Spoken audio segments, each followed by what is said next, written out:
할렐루야, 주님의 평강이 여러분들과 함께하길 간절히 소망합니다. 어느덧 룻의 이야기도 결말을 향해 다가가고 있습니다. 지난 시간 고엘 제도를 통해 룻에게는 보아스보다 더 가까운 친척이 있었지만 그가 기업을 책임질 것을 포기하고 보아스의 차례가 되었습니다. 그 다음부터는 모든 것이 일사천리였습니다.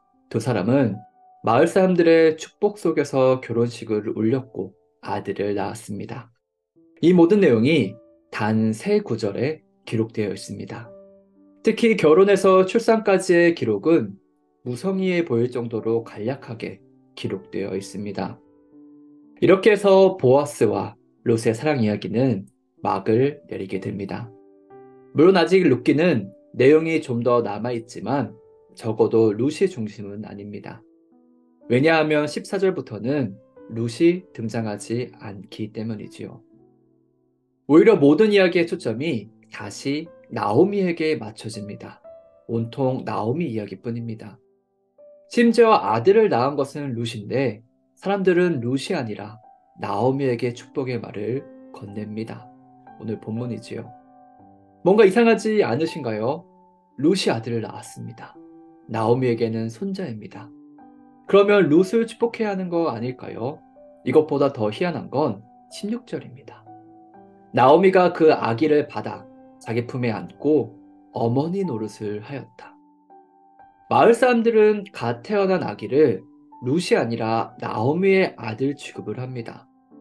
더 놀라운 것은 그 아들의 이름인 오벳입니다. 오벳은 섬기다, 봉사하는 뜻인데 왜 마을 사람들은 이런 이름을 지어줬을까요?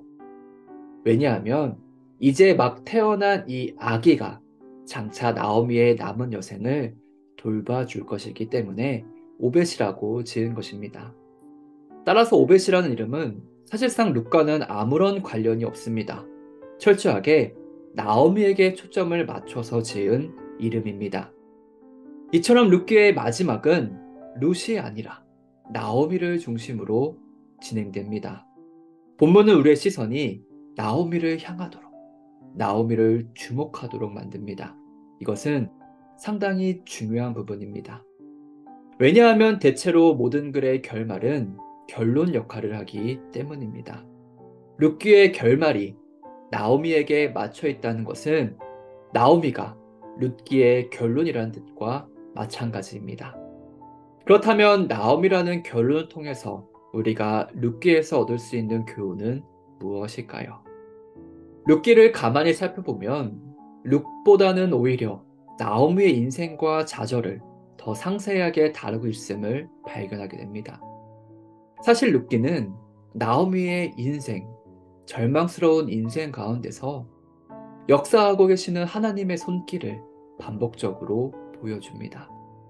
나오미가 남편과 아들을 잃었을 때 하나님은 그녀에게 룻을 주셨지요. 가까운 친척이 아무도 없다고 생각하고 있을 때 보아스를 주셨습니다. 10년 동안 아기를 갖지 못하던 룻이 보아스와 결혼했을 때 아이를 주셨습니다. 나오미가 이러한 자신의 삶을 되돌아보았을 때 뭐라고 고백했을까요? 세상 참 별일이 다 있네. 역시 오래 살고 볼 일이야. 라고 했을까요? 아마 아닐 것입니다. 이 모든 것이 다 하나님의 은혜라고, 하나님의 도우심이며 그분의 손길이라고 찬양했을 것입니다. 누구라도 그렇지 않을까요? 사랑하는 여러분, 나오미의 인생은 이루 말할 수 없는 고난으로 가득 차 있었습니다. 고통스러운 일들로 얼룩져 있었고 슬픔과 아픔에 둘러싸여 있었습니다. 한마디로 나오미 인생은 고난 그 자체였습니다. 그런데 하나님께서 나오미를 고난에서부터 건져주셨습니다. 위로해 주셨습니다. 나오미가 하나님의 도우심으로 고난을 이기고 나니 그때부터 나오미는 이름값을 하게 되었습니다. 나오미는 기쁨, 달콤함이라는 뜻이죠. 한때 나오미는 극심한 고난 속에서 나를 나오미라고 부르지 말고 마라라고 부르라고 했습니다. 마라는 쓴맛이 난다는 뜻이었습니다.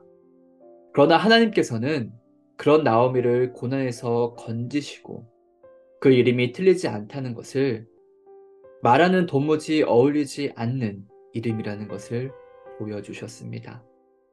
혹시 지금 어려움 가운데 있으신가요? 슬픔 가운데 있으신가요? 고난을 겪고 있으신가요? 하나님의 도우심을 바라십시오. 하나님이 주시는 위로를 얻게 될 것입니다. 하나님을 의지하며 인생의 모든 역경과 어려움 가운데 하나님의 돌보심과 은혜가 가득한 여러분 되길 간절히 소망합니다.